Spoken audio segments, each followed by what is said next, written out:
عوارض خودم رو پیرامون ریسک فاکتورهای بیماری کووید و اینکه چرا ما مواجه با بالین‌های متفاوت در افراد متفاوت هستیم رو خدمتتون عرض بکنم. خدمتتون عرضم که در حالی داریم در مورد یک اپیدمی بزرگ صحبت می‌کنیم که در حال حاضر تا الان 76 میلیون آمار رسمی داریم که آلوده به ویروس هستند در دنیا و چیز حدود 1.6 میلیون مرگ ثبت شده به واسطه کووید و تو کشور خودمون تا الان آمار رسمیمون 1,150,000 نفر کیس مبتلا داریم که چیز حدود 876,000 نفرشون ریکاور شدن و 53,000 نفر آمار ثبت رسمی مرگمون هست. به هر حال می‌دونیم که این یک پیمانه و یک نشانه از وخامت و از اون شدت اتفاقی هستش که به واسطه این بیماری در جامعه بشری اتفاق افتاده و ما درگیرش هستیم و امیدواریم که هر چه زودتر بتونیم جامعه علمی کشور و جامعه علمی دنیا بتونه از پس این بیماری بر بیاد. به صورت خیلی جنرال اگر قرار باشه ببینیم که ریسک فاکتورهای بیماری چی هستش و چرا ما وقتی که یک فردی مواجه به ویروس سارس کرونا ویروس 2 میشه علائمی از بی‌علامتی تا علائم شدید تا مرگ رو در بر میگیره، باید به این مطلب بپردازیم که آدم‌ها در چه شرایطی و در چه فاکتورهایی با هم دیگه متفاوت هستند. کلینیکال ریسک فاکتورهای مثل چاقی، سن بالا، سکس و مرد یا زن بودن فرد که در مورد اینها صحبت می‌کنیم و بیماری‌های زمینه‌ای که میتونه به عوارض این بیماری کمک کنه مثل ناهنجاری‌های کاردیوواسکولار، دیابت، ناهنجاری‌های کلیوی، نقص و آسیب‌هایی که در کبد میتونه فرد دچار شده باشه و ناهنجاری‌های ریوی، اینها میتونه بیماری‌های زمینه‌ای باشه به همراه سرطان که میتونه در حقیقت به صورت خیلی بارز علائم بیماری رو تشدید بکنه و این علائم تشدید شده خودش رو میتونه در بالین و در نشانه های بالینی مثل تعداد لنفوسیت‌ها، ترومبوسایتوپنیا، بررسی نوتروفیلا و در حقیقت در بالین بیمار میتونه به صورت توتالی خودش رو نشون بده. اگر به اولین ریسک فاکتوری که خدمتتون عرض کردم بپردازیم، بحث ایج هستش و بحث جنسیت افراد هستش. به صورت طبیعی کلیه آماری که ما تو مقالات متفاوت میتونیم نگاه بکنیم، تعداد بیماران مرد نسبت به زنان بیشتر هستش. در جوامع متفاوت با شرایط کاری متفاوت این آمار در چندین مطالعه که من نگاه کردم تقریبا یکسانی که تعداد بیماران مرد از زن بیشتر. ولی با توجه به این که خب میدونیم که در معرض بودن مردان نسبت به زنان بالاتر هستش از یک بعد و به هر حال نوع فعالیت مردان تو جامعه و اینکه مجبورن قرنطینه هاشون رو ترک بکنن، اینها میتونه یک دلیلی اجتماعی بر رفتار و رفتاری بر در حقیقت این فرایند باشه و بررسی های مولکولی دیگه هم که پیرامون این جریان انجام شده که مثلا دیدن تو چیز هولوش 20% بیان ژن ACE2 بر روی مردان آسیایی بالاتره، روی سلول های مردان آسیایی بالاتره. خب اینطور موارد و اینطور شواهد هم وجود داره در حوزه مولکولی که میتونه یه مقدار توجیه کننده این شیوع و این افزایش تعداد بیماران باشه که در هر دو صورت به هر حال تابلویی که جلوی ما میگذاره اینه که مردان هم در حوزه در حقیقت ابتلا هم در حوزه نشون دادن عوارض بالینی و هم در حوزه میزان مرگ نسبت به زنان دارای تفاوت معناداری هستند. از طرف دیگه خب بحث سن هم کاملا یک بحث ثابت شده ای هست و خب همه شما مستحضر هستید که سن هر چقدر که از یک حدی بالاتر میاد ریسک فاکتورهای سن افزایش پیدا میکنه و افرادی که در سنین بالای 65 سال هستن هم میزان شیوعشون توشون بالاتر میره، در حقیقت بیماری بالین سختری رو توشون داره و هم میزان مرگ تو این افراد افزایش پیدا میکنه. این مطالعه در روی 20133 نفر تو آپریل 2020 در حقیقت توی انگلستان ثبت میشه و نتایجش رو من در خدمتتون عرض میکنم. مطالعه دیگه که تو نیچر مدیسین چاپ میشه باز بر روی سن و نژاد بررسی میکنه و نشون میده که میزان افزایش در حقیقت ریلیتیو ریسک ما در سنین بالا افزایش پیدا میکنه، به طوری که تو سنین بالای 70 سال کاملا ریلیتیو ریسک افزایش پیدا میکنه. توی نژادها هم این موضوع جالب هستش که در بین در حقیقت سفید پوست ها و توی این آمریکا و توی انگلیس در حقیقت نژادهایی که نژاد نان هیسپانیک بلک ها یک ریسک بالایی رو ما داریم و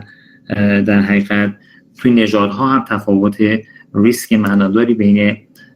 این افراد وجود داره.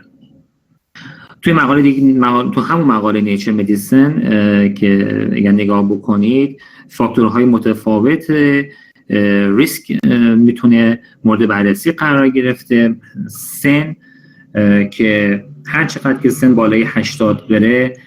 ریسکش بالاتر میره، یعنی کاملا توی این اسلاید مشخص هستش. من فکر کنم پوینتر من الان من پوینتر رو دارم. خب هر چقدر که سن افزایش پیدا بکنه افزایش ریسک داریم از لحاظ اسموکینگ و مصرف دخانیات. باز هر چقدر که افرادی سابقه دخانیات بیشتری رو داشته باشن میزان ریسکشون افزایش پیدا میکنه در جامعه. و خدمتتون عرض کنم که در مورد باز نژاد میبینیم که تو نژادهای متفاوت اصولاً شرایط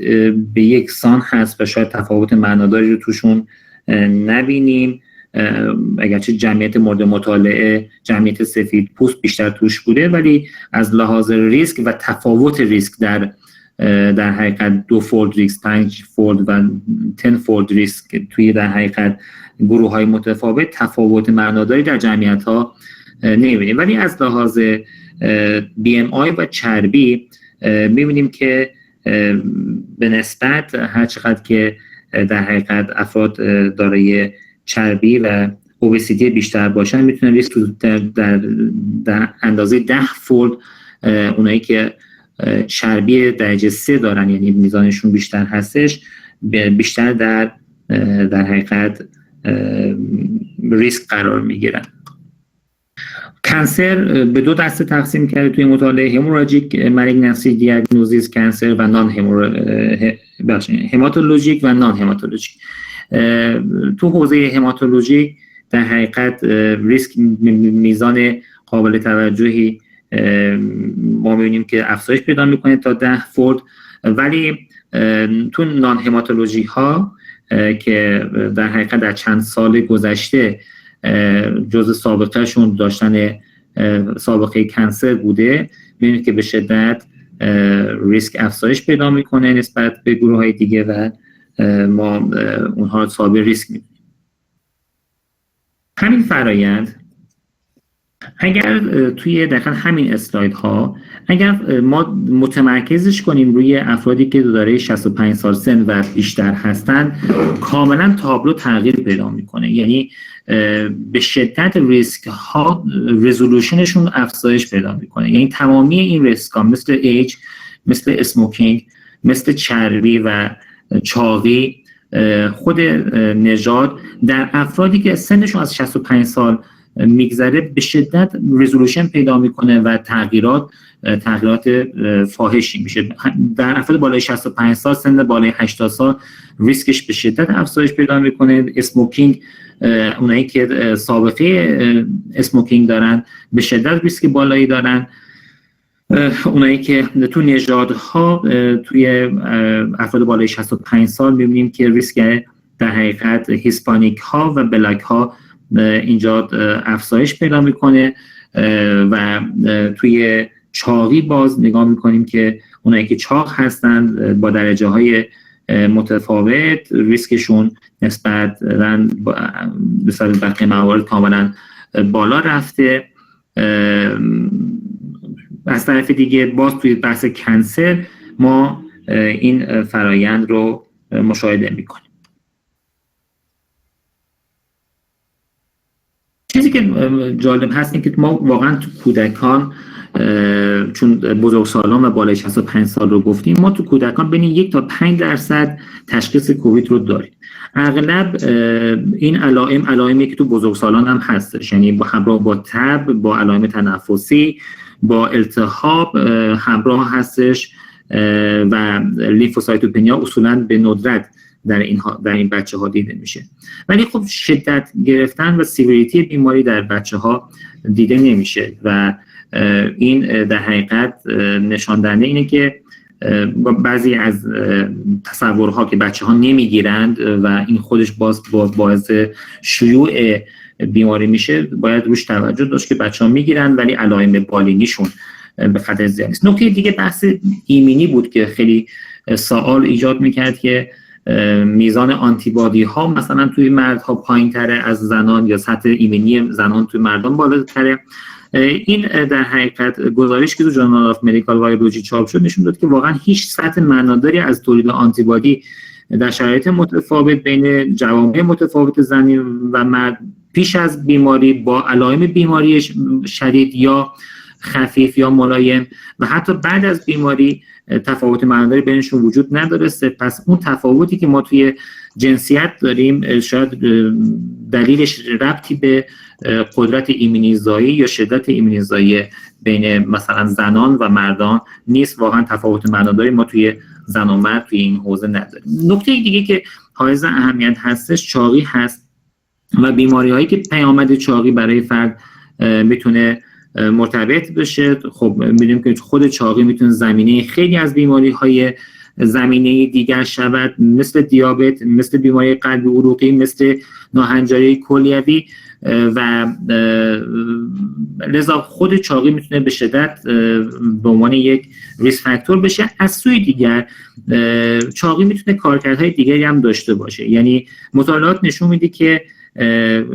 در حقیقت درگیری ویروس در افرادی که چاق هستند منجر به هم خوردن نسبت آنژیوتنسین 2 و آنژیوتنسین 1 تا 7 میشه و این به هم خوردن این نسبت بیانی به خاطر اینکه ایس درگیر شده با ویروس میتونه منجر به این بشه که فرآیند التهابی و فیبروز و اکسیدیشن در بافت ریوی افزایش پیدا بکنه. یک دوم این که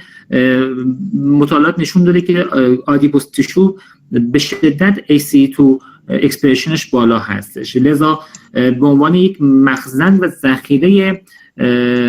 تکثیر ویروس سلول‌های چربی قرار میگیرن. ویروس به راحتی در سلول‌های چربی میتونه تکثیر بشه و این در حقیقت منجر به این میشه که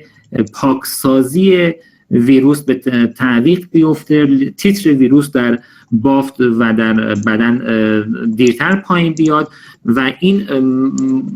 اضافه میشه بر عوامل قبلی که در افراد چاق ما باش مشاهده میکردیم، باش مواجه بودیم و خب شرایط رو برای افراد چاق سخت‌تر میکنه.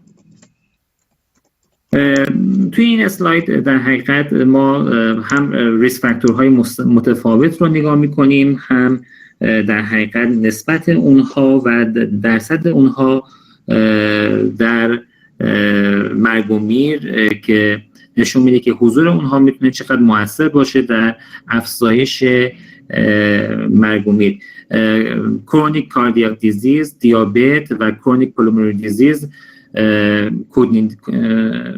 کرونیک کیدنی دیزیز، آسم و بیماری‌های دیگه میتونه به ترتیب شدت موربیدیتی ما رو و مرگ و میر رو در افراد افزایش میده. باز از همون مقاله نیچر مدیسین ما فاکتورهای عمومی مثل جنسیت رو مورد بررسی قرار داده که عملاً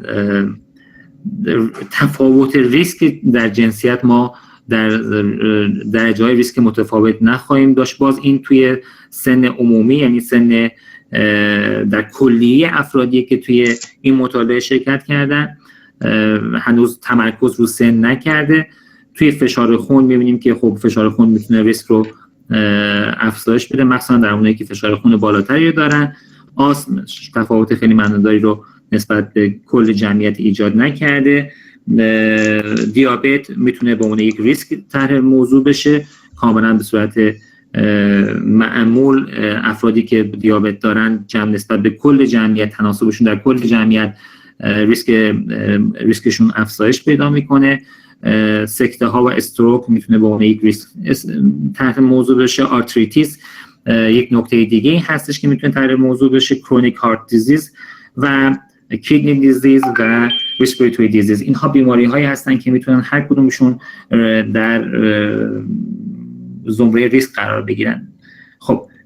وقتی که ما دوباره اینجا این رو متمرکز میکنیم در افراد 65 سال و بالاتر، این ریسک ها رو میبینیم که به شدت این در حقیقت رزولوشن افزایش پیدا میکنه. تعداد شدت بیماری و ریسک افراد برای شدید شدن و مرگ در افرادی که مرد هستن بالاتر میره، توی بالای 65 سال. توی با فشار خون، در حقیقت با فشار خونهای بالا میزان ریسکشون افزایش پیدا میکنه که ما اینجا توی 10 فرم میبینیم که شدتشون بالا میره. آسم، دیابت، استروک، آرتریتیس، کرونیک هارت دیزیز، کیدنی و ریسپیراتوری در افرادی که سنشون از 65 سال به بالا هستش، کاملا ریسک ها می‌بینیم که در این افراد افزایش پیدا میکنن. به نظر میاد با تجمیع این عوامل ریسکی توی دنیا، ما تو جوامع مختلف بشری وقتی همه اینها رو در نظر میگیریم، یه چیز حدود بین 1 تا 2.5 میلیارد آدم توی معوضه های ریسک قرار میگیرن. یعنی صرفاً با دانستن همین هیته از ریسک هایی که ما داریم، از جمله دیابت، بیماری کلیوی، بیماری قلبی، بیماری کاردیوواسکولار، همین مجموعه رو در نظر که بگیریم، ما چیز هلوش بین 1 تا 2.5 میلیارد نفر تو دنیا درگیر ریسک هستن و میتونن به اون افراد های ریسک تعریف بشن و این عدد بسیار چشمگیری هستش. وقتی اینو تقسیمش بکنیم توی در حقیقت مناطق متفاوتی از جهان، ببینیم که خب در هر منطقه ما میزان افرادی که تحت ریسک هستن متفاوته. مثلا ما تو اروپا داریم که 31% آدم‌ها خب به خاطر هم بالا رفتن سنشون، هم نوع لایف استایلشون درگیر این بیماری میشن. توی مثلا آفریقا این عدد به 16% میرسه. باز همیشه هم وقتی ما داریم در مورد این عدد صحبت میکنیم، بحث آمار و وجود آمار متقن پیرامون بیماری های زمینه‌ای تو کشورهای متفاوت میتونه مهم باشه. خب اگر یعنی ما مطمئن باشیم که تو آفریقا تعداد کل افرادی که درگیر بیماری کلیوی هستن یا تعداد کل افرادی که توی آفریقا درگیر بیماری‌های قلبی عروقی هستن ما تعدادش رو داشته باشیم، شاید این آمار منطقی تر باشه. به هر حال این نشون میده که ما با آنچه که تازه همین الان هم میدونیم، یک عدد بزرگی از جمعیت دنیا تحت ریسک این بیماری میتونن قرار بگیره. خب این چیزی که تا الان خدمتتون